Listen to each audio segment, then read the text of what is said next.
자, 이번에는 도면에 글씨를 쓰는 방법에 대해서 알아보도록 하겠습니다. 명령어 몇 개 안 돼요. 스타일, 텍스트, 그 다음 텍스트 에디트, 그 다음 텍스트 to m텍스트 이렇게 돼 있는데 글씨 쓰는 게 생각보다 어렵습니다.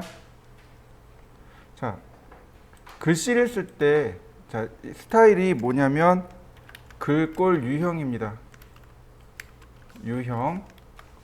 그 다음에 텍스트는 한 줄 쓰기. m텍스트는 멀티라인 텍스트란 뜻으로 다중 글씨 쓰기입니다. 그 다음 텍스트 에디트는 글씨 수정하기. 텍스트 to m텍스트는 텍스트를 m텍스트로 바꾸기. 자, 이렇게 됩니다. 스타일이 사실은 필요가 없는데 저 스타일을 쓰는 이유가 있습니다. 캐드가 생각보다 메모리를 많이 써요. 많이 차지합니다. 근데 글꼴 있죠. 글꼴이 아래 한글이나 워드 프로세서를 이렇게 딱 실행하잖아요.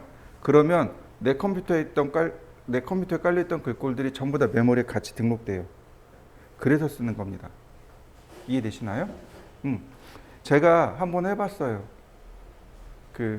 예전에, 아주 오래전에 글꼴을 한 200개 깔아봤어요. 이것도 이쁘네 깔고, 이것도 이쁘네 깔고, 이것도 이쁘네 그리고 깔고 그랬더니 한 200개를 깔은 거예요. 200개 딱 깔아놓으니까 컴퓨터가 안 돌아가더라고요. 왜냐면 폰트 자체가 메모리를 차지하더라고요. 근데 캐드가 메모리를 많이 써요.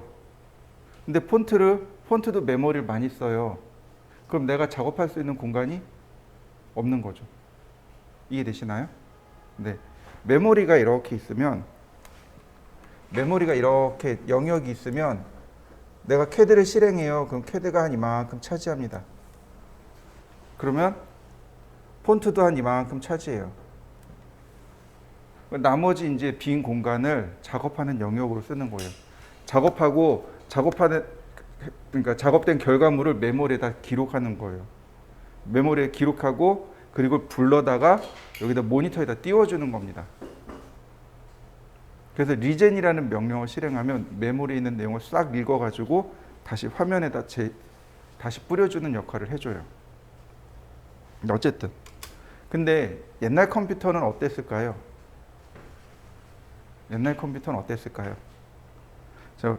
요 앞전 시간에 이제 그런 이야기를 했었어요. 여러분들 타이타닉 영화 보셨나요? 네, 재밌었죠, 그죠? 거기 특수 효과를 나타난 게 라이트웨이브 3D라는 프로그램으로 특수 효과를 냈었습니다. 빅4라고 해요. 소프트 이미지라는 프로그램이 있고, 그 다음에 마야라는 프로그램이 있고, 그 다음에 라이트웨이브 3D라는 프로그램이 있고, 그 다음에 3D 맥스라는 프로그램이 있습니다. 영화에서 제일 많이 쓰이는 가장 상위 4개의 프로그램 그러면 빅4라고 해서 이렇게 4개를 이야기합니다. 여러분들 쥬라기 공원 보셨죠? 거기에 나왔던 특수 효과가 소프트 이미지입니다. 저기 스타워즈라든지 아니면 어벤져스 같은 그런 특수 효과에 들어간 게 소프트 이미지예요. 근데 타이타닉에 나왔던 특수 효과가 라이트웨이브 3D라는 프로그램으로 만든 거예요.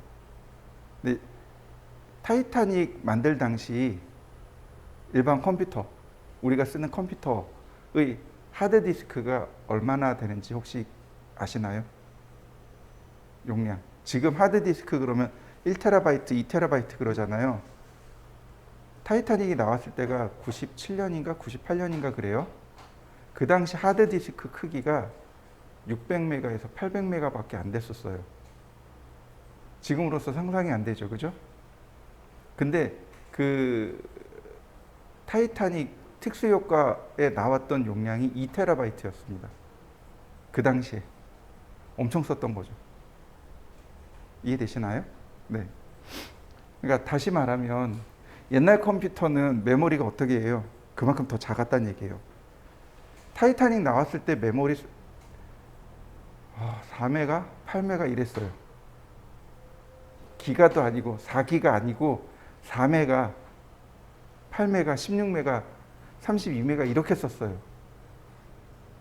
그러니까 CAD 실행하고 나면 작업할 수 있는 영역이, 작업할 수 있는 공간이 부족해요. 어떻게 해야 돼요?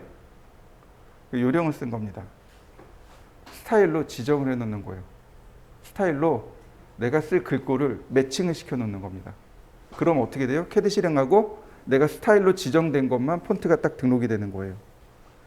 폰트를 다 등록시키는 게 아니고 요것만 쓰겠습니다. 얘만 쓰겠습니다. 이렇게 딱 지정하는 거예요.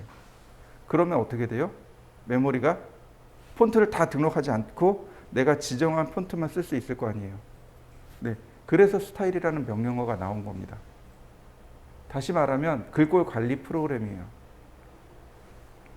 자, 우리가 CAD에서 지켜야 될 규칙이 있습니다. 첫 번째,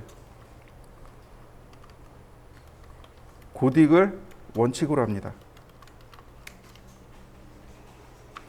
고딕이라고 그러죠. 고딕, 궁서, 뭐 이런 서체들이 있을 거 아니에요.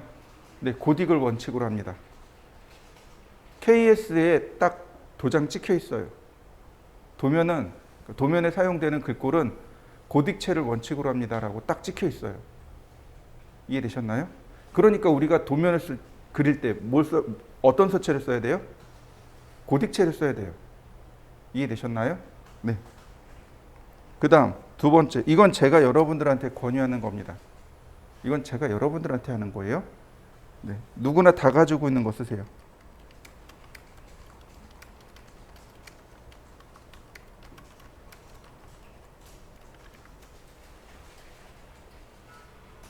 누구나 다 가지고 있는 서체를 쓰세요. 자, 예를 들어서 제가 좀 재밌는 서체를 알고 있어요. 경기도 포천에 가면 1동이 있고 2동이 있어요. 아시나요? 거기 굉장히 유명한 게 하나 있습니다. 막걸리요. 1동 막걸리 그러면 전국에서 알아줘요. 요즘은 이제 지역별로 이렇게 막걸리가 나오잖아요. 그러니까 전통술이 나오잖아요.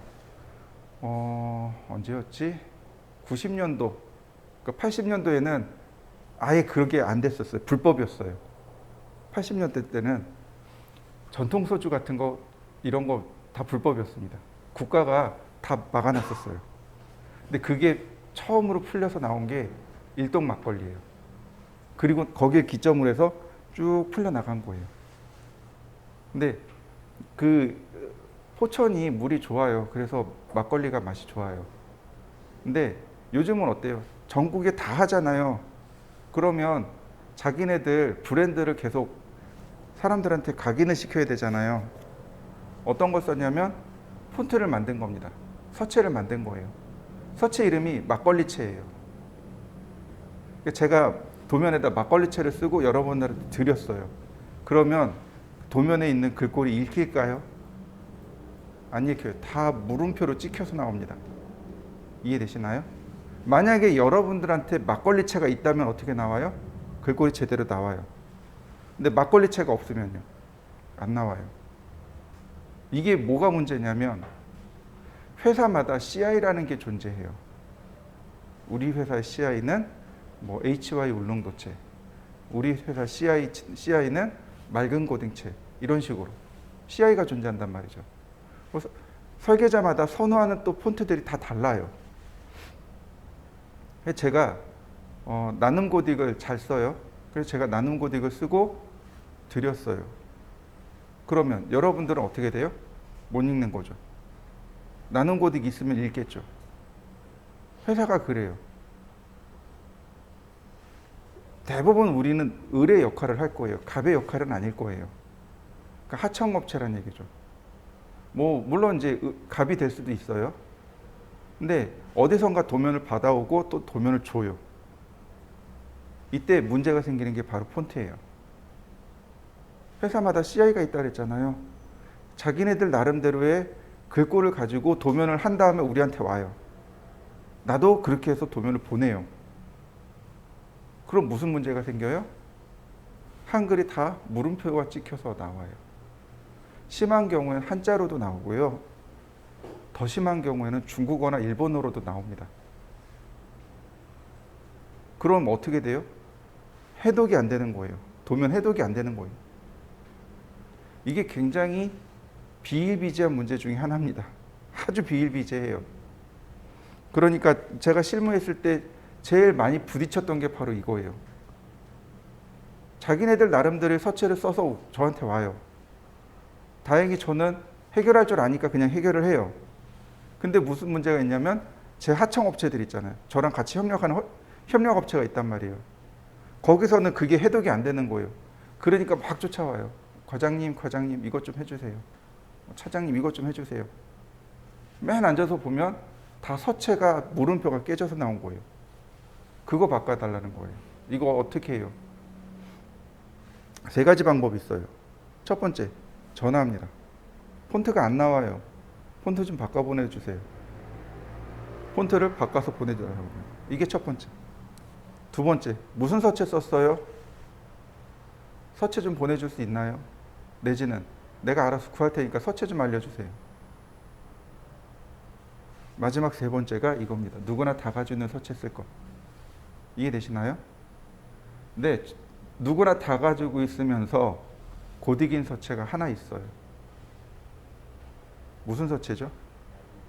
네, 굴림이요. 윈도우를 설치하면 기본적으로 폰트 4개가 깔려요. 그죠? 굴림, 궁서, 도둠, 바탕. 그죠? 이 4개의 서체 중에 누가 고딕이에요?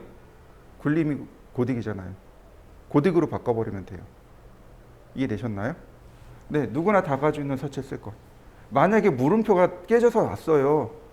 그럼 그거 찾아가지고 뭘로 바꾸면 돼요? 굴림으로 바꾸면 돼요. 그럼 다 해결돼요. 저 2번이 나도 설계를 할 때 누구나 다 가지고 있는 서체를 쓰는 걸 원칙으로 해요.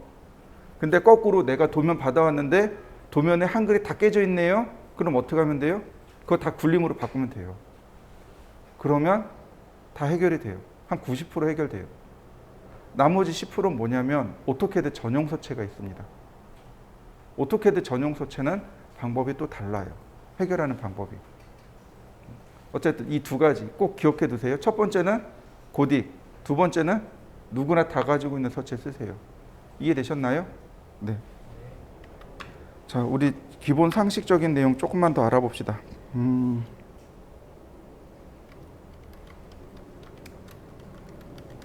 혹시 들어보셨나요? 조합형 완성형? 우리가 글꼴을 이야기하면 조합형 완성형을 꼭 이야기하게 됩니다. 들어보셨나요? 처음 들어보셨죠? 자, 이게 되게 문제가 됐었어요. 지금은 그냥 유야무야 넘어가긴 하는데 95년도에 이게 굉장히 핫 이슈가 됐었어요. 자, 한글 같은 경우는 기억에 아를 조합하면 가가 나오죠. 그게 조합형이에요. 프로그램을 짜기엔 조금 어렵습니다. 근데 완성형은 여기에 다 있는 거예요. 가, 갸, 거, 겨, 고교 이게 다 있는 거예요. 그래서 들어와 있는 글자하고 여기에 있는 글자하고 매칭해서 있으면 보여주고 없으면 물음표로 찍히고. 이해되시나요? 이게 완성형이에요. 그러면 어느 게 프로그램이 더 쉬워요? 완성형이 쉬워요. 우리나라에서 MS에다가 계속 요구한 게 조합형으로 해주세요 라고 했습니다. 이게 한글 창제에도 맞고 그 다음에 쓰기도 쉬워요. 근데 문제는 뭐냐면 MS가 무시했어요. 완성형으로 나왔습니다. 그러니까 지금 우리가 쓰는, 그러니까 윈도우에서 쓰는 글자 조합하는 방식이 다 완성형이에요. 조합형이 아니에요. 아래 한글은 조합형이에요. 아래 한글은 조합형으로 해서 글씨가 나와요. MS 워드는 완성형으로 나옵니다. 이해되셨나요? 네. 그래서 아래 한글이 MS 조롱하는 광고도 올라왔었어요. 예전에. 어떤 거요? 이거 저기 옛날 문자들 있잖아요. 뭐 아레하라든지 이런 것들. 왜냐면 완성형이니까 이게 그런 게 표현이 안 되는 거죠. 근데 한글 같은 경우는 그게 표현이 되니까 이제 놀리는 광고도 하고 그랬었어요. 근데 이제 여기서 왜 문제가 되냐면 이런 거죠. 현재 우리가 쓰는 건 완성형이에요. 그럼 폰트를 개발하려면, 서체를 개발하려면 어떨까요? 가, 나, 다, 라, 바, 바, 사 이거 다 넣어야 되잖아요. 시간이 얼마나 걸릴까요? 예전에 폰트 하나 개발하는데 2년 걸렸습니다. 하나 개발하는데 2년 걸렸어요. 지금은 한 달인가 2달 걸려요. 프로그램으로 돌리니까. 시간이 굉장히 오래 걸려요. 폰트 하나 개발하는데. 이해되셨나요? 여러분들이 주의할 게 바로 여기 있어요. 저작권이요. 생각해 보세요. 여러분들이 2년 걸려서 폰트 하나 개발했네요. 근데 언놈이 내 폰트를 돈도 안 주고 그냥 쓰네요. 어떻게 돼요? 화나잖아요. 그러니까 어떻게 해요? 너 불법, 돈 내놔. 이렇게 되는 거예요. 여러분들이 인테리어를 하게 되면 실내만 하는 게 아니에요. 그 상업 공간도 해요. 거기에 익스테리어도 합니다. 간판도 해요. 실제로 제 선배가 안과를 인테리어 하고 익스테리어, 즉 간판도 했어요. 간판 달고 나서 3일 있다가 공문이 날라왔어요. 폰트 저작권 위반했습니다. 그러고 3일 있다가 날라왔어요. 이해되시나요? 홈페이지 같은 경우는 더 비일비재해요. 홈페이지 제작하잖아요. 그러면 바로바로 날라와요. 폰트 저작권 위반했습니다. 그리고 바로바로 날라와요. 그 사람들 입장도 이해가 가요. 오랜 시간 걸쳐서 만들었으니까. 얼마나 하는 줄 아세요? 1년에 200만 원인가 그래요. 근데 폰트 하나만 팔지 않아요. 이 사람들 폰트 한 40개, 50개 딱 묶어가지고 그러고 팔아요. 1년에 200만 원, 250만 원 그래요. 물어야 돼요. 이해되셨나요? 그러니까 우리는 저작권에 조금 더 예민하게 반응해야 됩니다. 디자이너들은 저작권에 예민해야 돼요. 우리가 알고 있는 저작권들 중에서 지금 폰트에 대한 저작권 나왔죠? 나중에 이미지 저작권도 나올 거예요. 그림이나 사진에 대한 저작권도 나와요. 이해되셨나요? 뭐 신경 쓰셔야 됩니다. 신경 안 쓰고 아무 생각 없이 쓰면 나중에 벌금 맞습니다. 네. 그러니까 사실은 이래서 그래요. 완성형으로 만들어지는 바람에 시간이 오래 걸리고 그러다 보니까 이게 저작권에 예민해진 겁니다. 물론 저작권은 우리가 지켜줘야 해요. 조합형으로 만들었어도 저작권은 지켜줘야 되지만 뭐 이런 사유가 발생했고요. 그리고 완성형으로 만든 다음에 우리가 이제 징징거리니까 MS사에서 야 문제 없잖아. 봐 내가 샘플로 4개 만들었어. 4개 쓰면 되잖아. 4개요. 이해되시나요? 굴림, 도둠, 궁서, 바탕 MS사에서 만들어서 보낸 거예요. 그래서 우리가 그거 쓰는 겁니다. 저도 하도 폰트 문제 때문에 이제 열받아서 짜증나고 그래서 실제로 굴림체를 뜯어봤어요. 열어봤어요. 그 폰트 제작하는 프로그램이 있어가지고 열어봤어요. 그거 딱 쭉 보고 그냥 딱 닫았어요. 간 이렇게 다 써야 되는 거예요. 그것도 일러스트레이터로 다 그려야 되더라고요. 그래서 포기했어요. 자, 이해되셨죠? 네, 폰트에는 조금 이런 그 상식적인 내용들이 존재합니다. 그러니까 꼭 기억하시고 쓰셨으면 좋겠습니다. 자, 스타일이요. 자, 스타일. 여기 보시면 돼요. 어디로 가시냐면 어넌테이트 탭으로 들어갑니다. 이제는 홈 탭이 아닌 어넌테이트 탭으로 들어가면 바로 여기가 글꼴입니다.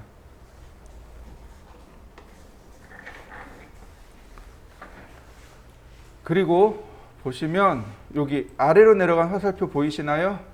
얘가 스타일입니다. 스타일입니다. 글꼴이죠. 자, 눌러보시면 알파벳 순으로 정리되어 있고 위로 올리면 골뱅이 한글이 나옵니다. 그죠? 근데 이거 쓰면 안 돼요. 이렇게 세로 글씨 쓰기입니다. 우리는 가로 글씨 쓰기잖아요. 네, 세로 글씨 쓰기예요. 저 골뱅이 붙어 있는 건 글씨를 세로로 쓸 때 씁니다. 그럼 어떻게 해요? 이렇게 Z자 밑으로 내려가야 돼요. Z자 밑으로 내려가야 비로소 한글이 나옵니다. A자 위에 있는 골뱅이 한글은 세로 글씨고 Z자 아래에 있는 한글은 가로 글씨입니다. 우리는 가로 글씨를 원칙으로 합니다. 그래서 Z자 아래에 있는 여기 있는 글꼴들을 쓰시면 돼요. 골뱅이 글꼴 쓰시면 안 됩니다. 자, 제가 맑은 고딕 썼습니다. 자, 제일 많이 쓰는 건 많이 쓰는 게 아니고 제가 추천하는 건 굴림이고요. 자, 그 다음에 폰트 스타일 레귤러반 있네요.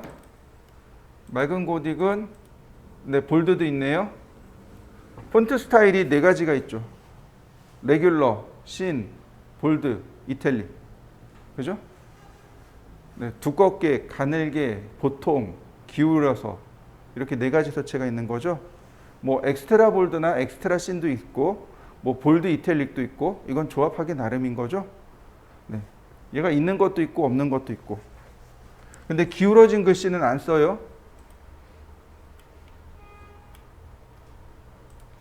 그 다음 사이즈.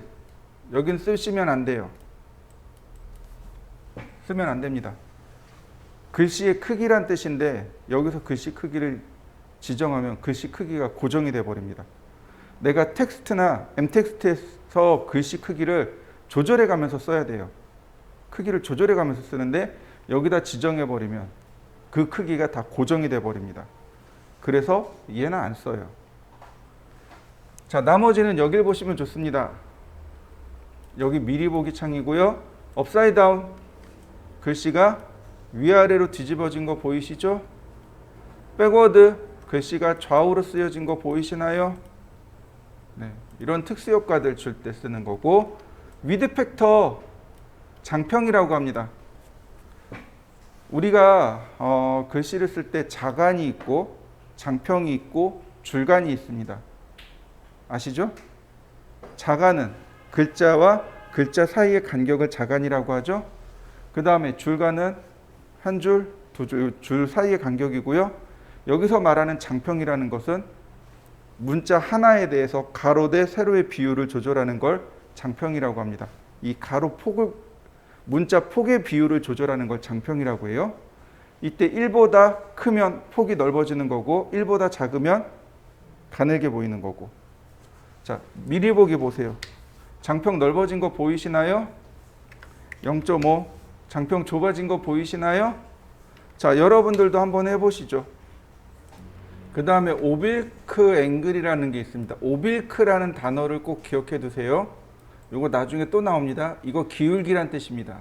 오빌크, 기울기. 예를 들어서 15도 그러면 글씨가 이렇게 기울어진 서체가 나옵니다.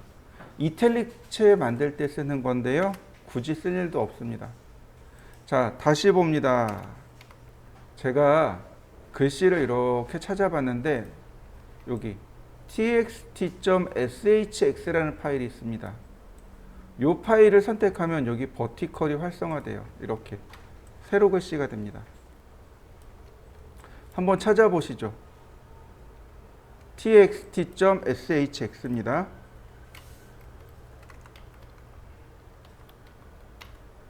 이 파일이에요. 이 파일을 쓰시면 세로 글씨가 가능합니다. 한번 해보시죠. 확인해 보셨죠? 근데 하나 더 있어요.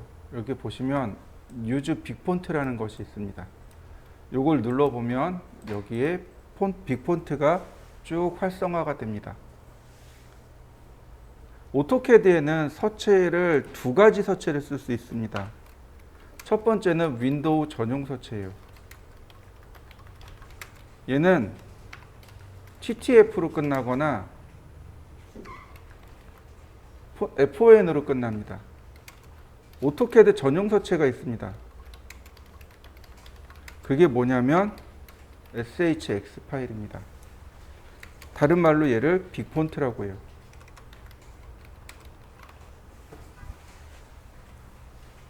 제가 앞에 별표 써놨죠? 저게 무슨 뜻이냐면 모든이란 뜻입니다.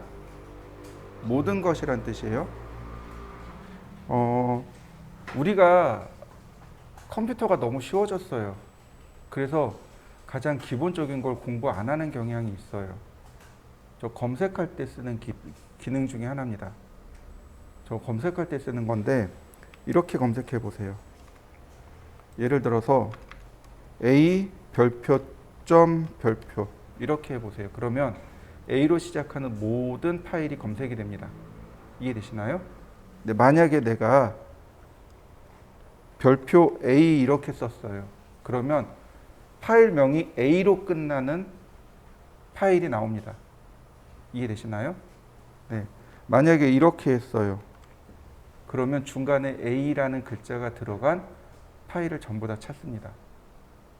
이해되시죠? 네. 여기다가 뭐 JPG 이렇게 썼어요. 그러면 자, 예를 들어서 이렇게 썼어요.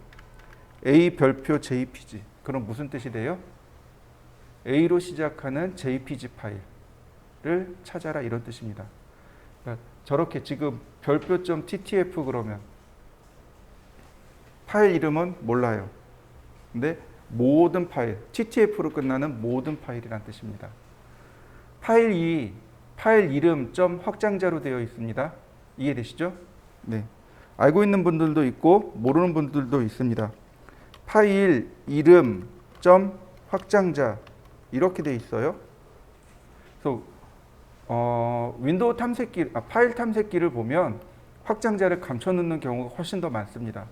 우리가 확장자를 모르고 쓰는 경우들도 많아요. 근데 적어도 우리는 확장자를 읽을 수 있어야 됩니다. 오토캐드 같은 경우는 DWG죠. 그리고 자동 저장 파일은 SV 달러입니다. 그죠? BAK, 그러니까 백업 파일도 있어요. 우리가 배울 스케치업은 SKB 파일입니다. 그 다음에 포토샵 같은 경우는 PSD 파일이고요. 이해되시나요? 우린 그걸 읽을 수 있어야 돼요. 서체 중에 TTF, FON, SHX 제일 많이 쓰는 겁니다. 만약에 여러분들이 폰트를 받았어요. 그러면 폰트를 보고 읽어야 될 거 아니에요. 이름만 보고는 몰라요. 그 뒤에 확장자가 이 파일이 어떤 성격의 파일인가를 알려주는 거거든요. 그러니까 내가 만약에 TTF 파일을 받았어요. 아, 이거 윈도우 서체구나. 윈도우 폰트에다가 복사해 놓으면 돼요. 만약에 SHX로 만났어요. 끝났어요. 파일이 SHX 파일이에요. 그럼 어디로 가요? 오토캐드 폴더에다가 붙여넣기 하시면 돼요. 이해되셨나요? 자요, 파일 탐색기 띄워봅니다. 파일 탐색기 띄워보시죠. 파일 탐색기의 단축키가 윈도우 키의 알파벳 2입니다. 윈도우 키를 누른 상태에서 알파벳 2 눌러보세요.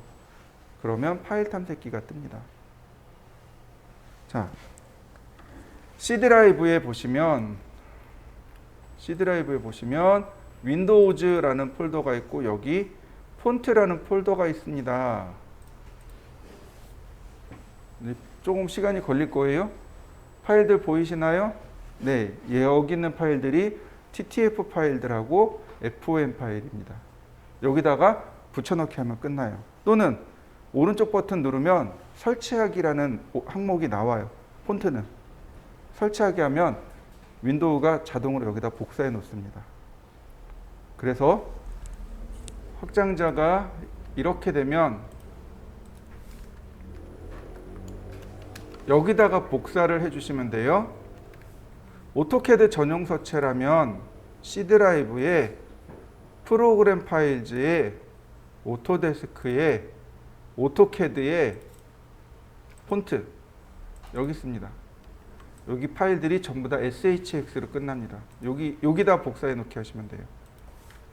자, 한번 찾아보시죠.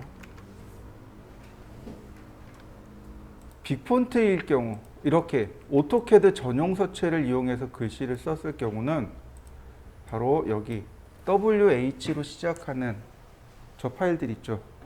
저게 한글 지원 파일입니다. 이해되셨나요? 아까 제가 이야기했었죠. 누구나 다 가지고 있는 서체 쓰세요. 만약에 한글, 도면상에 한글이 물음표로 나와요. 첫 번째로 찾아서 굴림으로 바꾸면 된다 그랬죠. 두 번째가 바로 이거예요. 오토캐드 전용 서체를 썼을 경우, 오토캐드 전용 서체를 쓰면 반드시 에러 메시지가 떠요. 이거 찾아가지고 여기 이렇게 WH로 시작하는 걸로 바꾸어 주시면 됩니다. 그러면 한글이 다 해결이 돼요. 이해되셨죠? 그러니까 우리가 사용하는 걸 정확히 알면 문제 해결도 굉장히 쉬워져요. 제가 그랬죠? 누구나 다 가지고 있는 거 쓰세요. 왜요?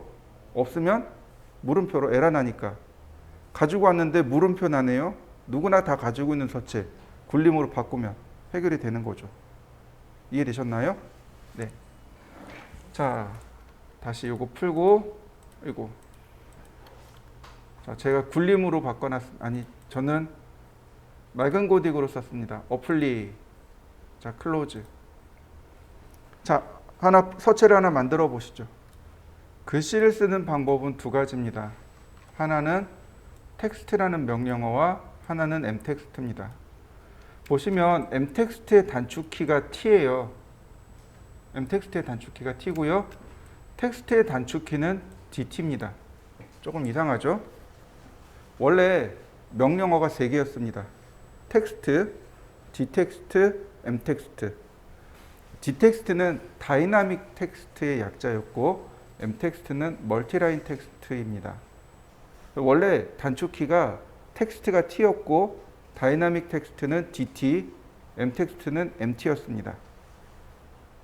근데 다이나믹 텍스트하고 텍스트하고 합쳐졌어요. 명령어 하나로 합쳐지고 m텍스트하고 텍스트 이렇게 두 개가 남은 겁니다. 근데 텍스트보다 m텍스트가 쓰기가 더 쉽거든요. 사람들이 m텍스트를 더 많이 써요. 그래서 m텍스트가 t가 되는 거고 텍스트가 d텍스트가 되는 겁니다. 자, 먼저 한 줄 쓰기부터 보죠. 다이나믹 텍스트 스탠다드고요. 그 다음에 문자 높이는 2.5mm. 자, 시작점 물어보네요. 자, 시작점 클릭. 자, 문자 높이 2.5mm 그대로 쓰고 엔터. 그 다음 로테이션 앵글 0도 엔터. 그리고 나서 글씨를 쓰면 됩니다.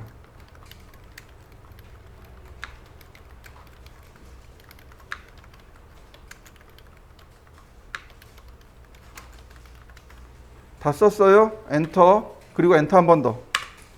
그러면 이와 같이 글씨가 써집니다. 한번 써보시죠. 텍스트 시작점 지정하고 글씨 높이 지정하고 각도 0도. 다시 글씨를 쓸 건데요.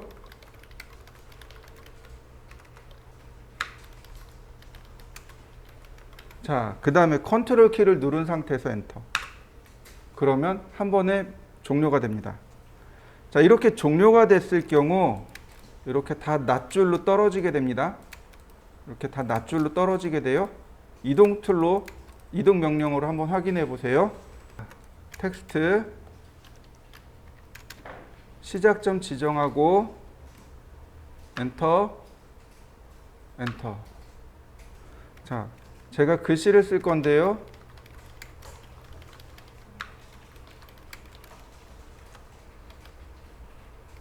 자, 어떤가요? 중간에 글씨가 틀렸죠? 그럼 화살표로 이동해서 수정 가능한가요?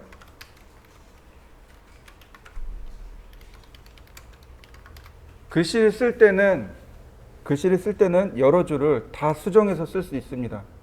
그러나 종료하고 나면 얘가 낱줄로 이렇게 싹 바뀌는 겁니다. 종료되면 이걸로 끝이 되는 거죠. 자, 한번 해보세요. 텍스트 시작점을 지정하고 글자 높이를 바꿀 수 있습니다. 예를 들어서 10mm. 자, 그 다음에 각도는 일단 0도.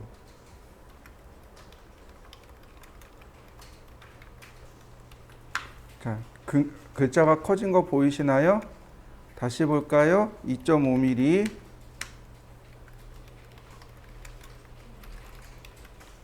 자, 어떤가요? 글자의 크기가 다르죠? 자, 글자의 크기를 한번 조절해 보시죠. 다시 봅시다. 우리가 도면에서 사용하는 글자의 크기는 어떻게 될까요? 간단해요. 작은 글씨, 중간 글씨, 큰 글씨. 그죠? 간단해요. 보통 작은 글씨 같은 경우 1.8mm에서 3mm까지 사용합니다. 1.8mm에서 3mm까지 써요. 시험 볼 때 3mm 씁니다. 아예 딱 정해져 있어요. 3mm라고. 그리고 조금 더 작게 쓰는 사람도 있습니다. 1.6mm까지 쓰는 사람도 봤어요. 근데 저 같은 경우는 이제 2mm 써요. 제가 쓰는 건 한 2mm 정도 씁니다. 왜 2mm 쓰냐면, 자, 현장에 나가면 작업 반장님들이 계세요. 그죠? 연세가 좀 많아요. 여러분들 아버님 뻘쯤 되거든요. 근데 이분들이 노안이 있어가지고 일을 하다가 모르면 도면을 보는데 돋보기 썼다 벗었다 하죠. 네, 이거 안 해도 될 만큼 나오는 글씨가 2mm예요. 편하게 볼 수 있는 게, 이렇게 돋보기 쓰고 이렇게 볼 수 있는 게 2mm 정도 돼요. 그래서 저는 2mm를 씁니다. 어떤 분들은 3mm 쓰면 조금 더 편하겠죠. 근데 우리 입장에서는 어떤가요? 젊은 사람들의 입장에서는 3mm가 커요. 그래서 젊은 사람들은 한 1.8mm도 써요. 저는 타협해서 2mm 씁니다. 그러면 중간 글씨는 어느 정도 될까요? 2배요. 2배. 큰 글씨는요? 중간 글씨에 다시 2배요. 이해되셨나요? 간단해요. 배수로 올라가면 돼요. 제가 2mm 쓴다 그랬죠? 그러면 저는 작은 글씨 2mm, 중간 글씨 4mm, 큰 글씨 6mm가 되겠군요. 이해되셨나요? 네. 이렇게 맞춰서 쓰면 돼요. 자, 여기까지는 이해되시죠? 자요. 그러면 축척이 1대 80입니다. 그러면 글씨 크기가 어떻게 될까요? 내가 써야 될 글씨 크기 곱하기 축척. 이해되셨나요? 내가 써야 될 글씨 크기 곱하기 축척. 그러면 됩니다. 중간 글씨라면 4mm잖아요. 80. 그러면 320mm가 되겠네요. 큰 글씨라면 6mm네요.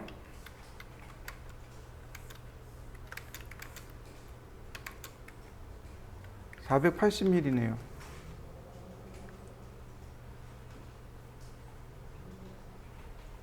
아니, 이렇게 갈까요?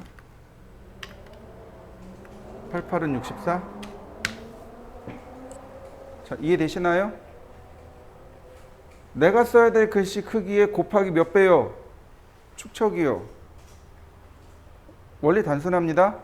내가 160mm짜리 글씨를 썼어요.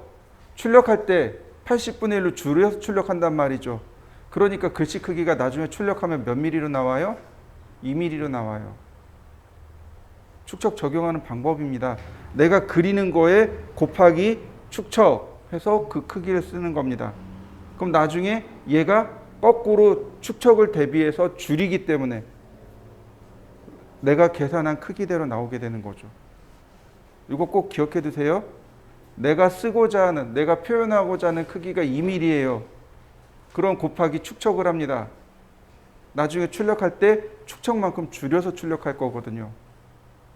꼭 기억하시면 좋겠습니다. 자, 다시요. 텍스트 보시면 여기 파랗게 변하는 거 보이세요?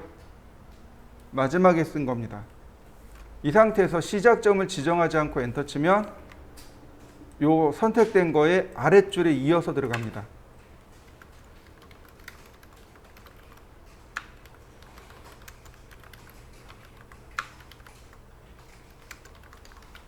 이렇게요. 자, 한번 해보실까요? 자, 텍스트 시작점 지정하고 글씨 높이 지정했습니다. 이때 각도 45도.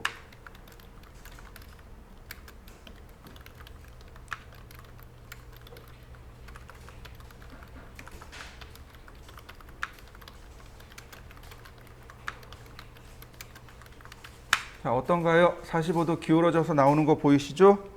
근데 이거 그냥 로테이트 하시면 돼요.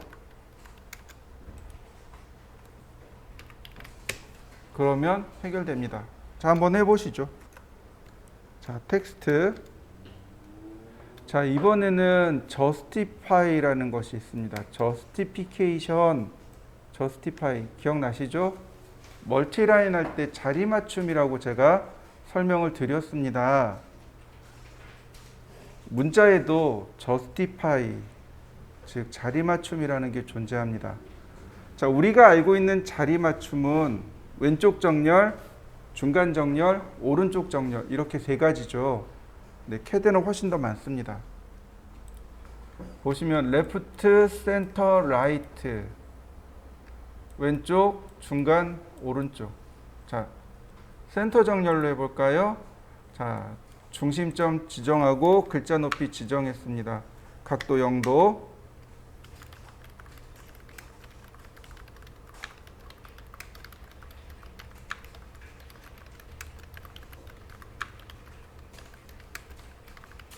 자, 글씨가 가운데 정렬된 거 보이시나요?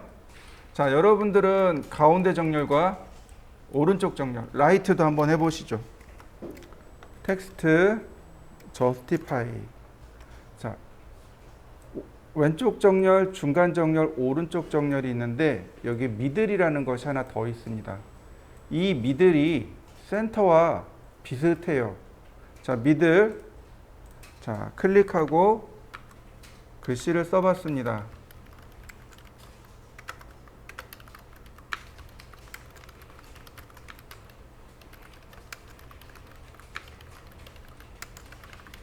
자, 어떤가요? 미들로 썼는데 센터랑 똑같이 나오죠. 그럼 이걸 어떻게 확인하느냐? 표를 그려서 확인할 수 있습니다. 자, 라인, 옵셋 8mm, 라인, 옵셋 25mm. 자, 제가 이렇게 두 개를 그렸습니다. 이 위에는 센터를, 이 아래는 미드를 쓸 겁니다. 자, 그냥 쓰기가 조금 그러니까 제가 중간의 위치를 이렇게 체크해 봤습니다. 텍스트, justify, center.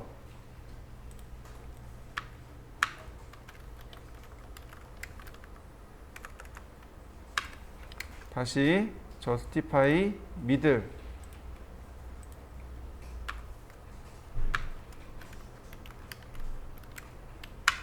자, 차이점 보이시나요? 센터는 제가 미들을 이 중간으로 잡았습니다. 시작점을. 그리고 미들은 똑같이 잡았습니다. 위치가 차이 나는 거 보이시나요? 센터는 바로 여기 있어요. 글씨 기준선에 중간에 있는 거고, 미들은 전체 높이, 전체 폭의 이 중간점, 여기가 미들입니다. 그러니까 이렇게 표를 그릴 땐 센터가 아니고 미들을 쓰셔야 돼요. 자, 한번 해보시죠. 네, 위치가 센터와 미들의 위치는 분명히 다릅니다. 테이블을 쓸 때는, 이렇게 표를 그릴 때는 미들을 쓰셔야 됩니다. 자, 그 다음에 하나 더 볼까요? 자, 요 내용들을 지우고, 자, 텍스트, justify align 것하고 fit라는 것이 있습니다. align은 문장의 길이를 고정한 겁니다. 문장의 길이를 고정한 게 align이고 fit는 문장의 길이와 높이를 고정시킨 겁니다. 자, 무슨 얘기냐면 이렇게요. align은 문장의 길이를 지금처럼 지정해 줍니다. 그러면 여기 쓰여진 글씨 크기에 따라서 글자 수에 따라서 글씨 크기가 자동으로 조절이 됩니다.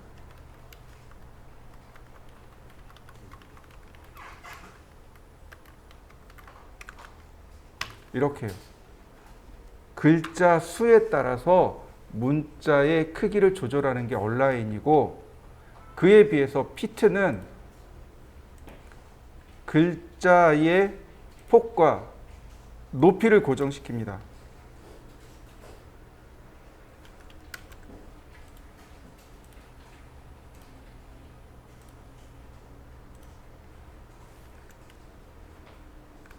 그러면 이렇게 해요.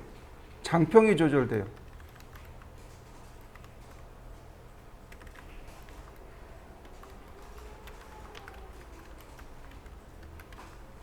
이렇게 장평으로 조절되는 건 피트고 크기로 조절이 되는 건 얼라인입니다.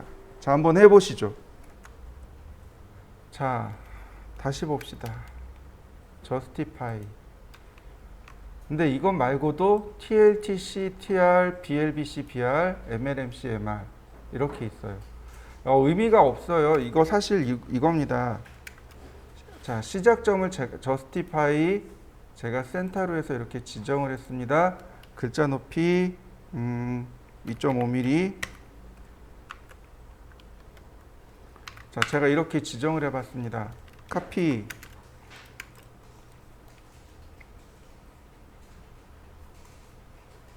자, 이렇게요. 글씨가 있으면 바로 여기를 기준 삼는 것. 여기가 탑의 레프트죠. 그 다음 여기가 탑의 센터. 여기가 탑의 라이트. 이런 의미예요. BLBC, BR은 바툼 레프트, 바툼 센터, 바툼 라이트라는 뜻입니다. 미들 레프트, 다시 말하면 여기에요. 이 중간. 미들 레프트, ML, MC, 미들 센터, 미들 라이트. 이해되시나요? 자, 그러면 자, 이 점은 어디일까요? 바툼 레프트가 아니니까 물어보는 겁니다. 여기 레프트예요. 여기 레프트고 여기 센터고 여기가 라이트입니다. 이해되셨나요? 그럼 바툼 레프트는 어딜까요? 여기 있습니다. 여기요. 여기가 바툼 레프트입니다. 여기가 바툼 센터고요. 여기가 바툼 라이트가 됩니다. 이해되셨나요? 영어 소문자만 저래요. 영어 소문자만 저렇습니다. 영어 대문자는 레프트와 바툼 레프트의 위치가 같아요. 센터와 바툼 센터가 같고요. 라이트와 바툼 라이트의 위치가 같습니다. 이해되셨나요? 하나 더요. 그럼 미들은 어딜까요? 미들은 전체 높이의 중간이라 그랬잖아요. 그러니까 여기가 미들입니다. 이해되셨나요? 한글은 이게 틀어지지 않아요. 영어 소문자만 이렇게 틀어진 겁니다. 글자에는 기준선이라는 게 존재해요. 기준선이라는 게 존재하는데 그 기준선 아래로 이렇게 G자나 P자 같은 게 내려가잖아요. 그러면 바툼 라인이 이렇게 밑으로 내려가게 돼요. 원래는 기준선에 다 있어야 되는데 그 기준선 밑으로 내려가 버립니다. 한글은 미들 센터와 미들의 위치가 같습니다. 영어 대문자도 미들과 미들 센터의 위치가 같아요. 영어 소문자만 이렇게 틀어지게 됩니다. 자, 그러면 하나만 해보죠. 여기 TL로 하나만 만들어 보죠. 자, 탑 레프트. 자, 클릭해 봤습니다. 자, 어떤가요? 탑 레프트에 위치 맞춰진 거 보이시죠? 자, 한번 해보십시오. 그렇다면 이렇게 표를 그릴 때는 선을 이렇게 그리고 텍스트 justify 여기 있는 미들이나 미들 센터를 이용하면 되겠죠. 한글 같은 경우는 두 개의 위치가 똑같다 그랬죠? 네. 자, 미들 그 다음에 글자 높이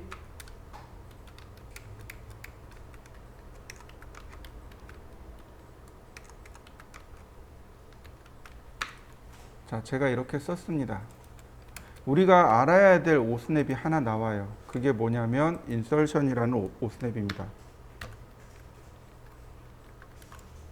이거 삽입점이라는 오스냅입니다. 삽입점이라는 오스냅이에요.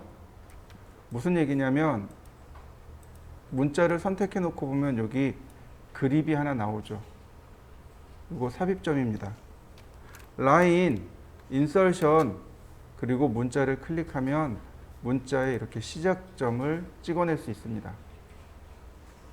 이렇게 문자가 들어간 삽입점, 즉 베이스 포인트를 이렇게 찍어낼 수 있어요. 한번 해보시죠. 자, 텍스트 justify. 이제 다 했네요. 이제 텍스트는 이렇게 쓰고요. 그 다음에 m텍스트입니다. m텍스트는 여러 줄 쓰기예요. 자, m텍스트 시작점을 물어봅니다. 그 다음에 끝점, 사각형처럼 끝점을 물어보시면 돼요. 그러면 이렇게 리본 메뉴로 싹 바뀝니다. 여기 내가 지정한 글꼴도 나오지만 글꼴의 크기 여기 있고요. 글꼴의 모양 여기 있습니다. 이제는 메모리가 충분해졌거든요. 그러니까 글꼴 다 불러와도 문제가 되지 않아요. 여기서 그냥 지정해서 씁니다. 자, 이렇게요.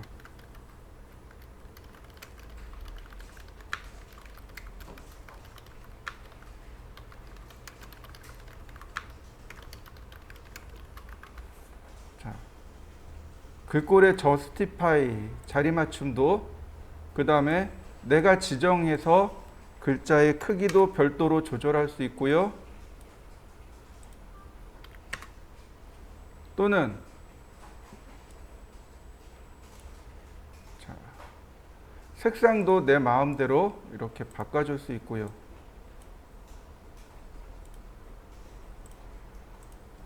자, 맨 끝에 클로즈 텍스트 에디터를 쓰거나 컨트롤 탭을 누르시면 됩니다. 한번 해보시죠. 이제 마지막으로 이제 해야 될 거. 아니, 마지막은 아니죠. 자, 보시면 얼마든지 우리가 이런 내용들 다 수정할 수 있어요. 그리고 텍스트. 자, 이제 우리가 해야 될 내용이 뭐냐면 특수문자입니다. 여기 나와 있는 특수문자들. 자, %%C는 파이 기호입니다. 이 파이 기호 만들어낼 때 쓰는 거예요. %D는 각도. 예를 들어서 45도 그러면 이 뒤에 조그만 동그라미 이렇게 들어가잖아요. 네, 요거 디그리의 약자입니다. %P는 공차 표시입니다. 요 플러스 마이너스. %U는 밑줄, 언더라인의 약자이고 %%O는 윗줄, 오버라인, %K는 취소줄 긋기입니다. 자, 보세요.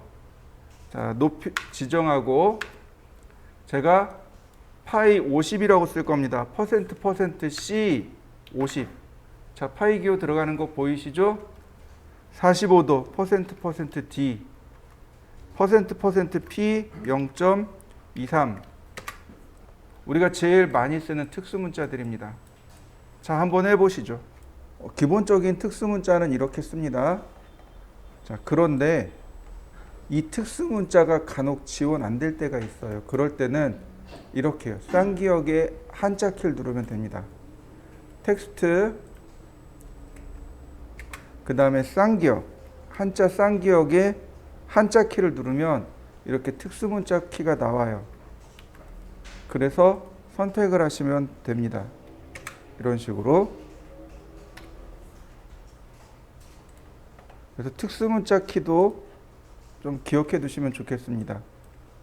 쌍기역의 한자 키, 기역의 한자 키, 디귿의 한자 키. 참고로 이렇게 쓰면 옛날 사람입니다. 요즘 사람 어떻게 쓰느냐? 이모지를 사용합니다. 윈도우 키에 마침표를. 이모지를 쓰는 거죠. 요즘은 이모지 쓴답니다. 여기에 있어요. 여기에 있습니다. 찾아보세요. 여기 있습니다. 제가 많이 쓴 것들 여기 있어요. 아이고.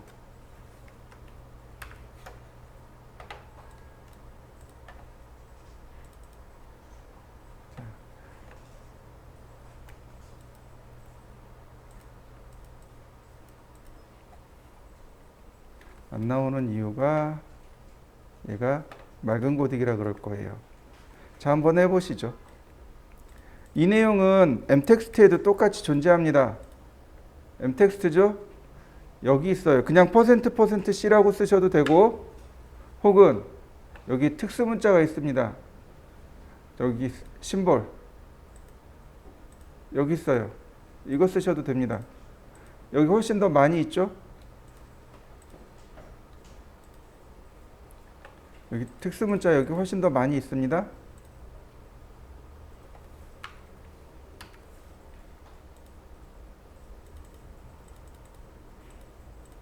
안 들어가네.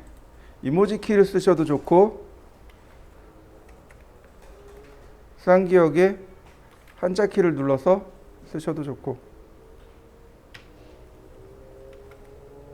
이건 편하신 대로, 특수문자는 편하신 대로 쓰시면 되겠습니다. 자, 한번 해보시죠. 다음 보시면, 자, 우리가 이제 써야 될, 자, 이렇게 제가 글씨를 이렇게 써놨습니다. 그러면 수정을 해야 되겠죠? 수정하는 명령어가 텍스트 에디트라는 명령어가 있습니다. 텍스트 에디트. 그러니까 에디트 명령을 이용해서 클릭해주면 이렇게 글씨를 수정해 줄 수 있습니다.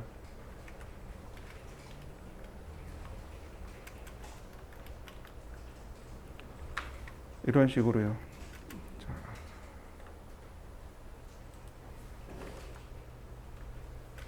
자, 선택을 해주시면 돼요. 그러면 얼마든지 수정이 가능합니다. 한번 수정해 보시죠. 다시 볼까요? 에디트 명령어 쓰지 않고요. 그냥 더블 클릭해 보세요. 수정이 됩니다.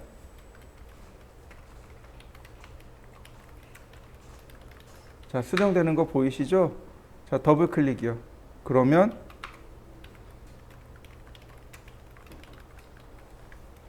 수정되는 거 보이시죠?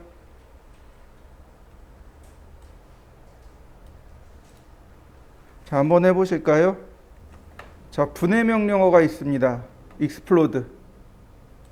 m텍스트를 분해하면 텍스트가 됩니다. 이렇게요. m텍스트를 분해하면 텍스트가 돼요. 다시 이렇게 이어진 텍스트를 텍스트 to m텍스트를 이용하면 m텍스트로 바꿀 수 있습니다. 다만 이렇게 줄간격이 없어져요. 텍스트 to m텍스트. 그러면 이렇게요. 다시 m텍스트로 바꿀 수 있습니다. 자, 한번 해보시죠. 자, 우리가 도면을 그리잖아요. 평면도를 그리게 되면 이렇게 됩니다.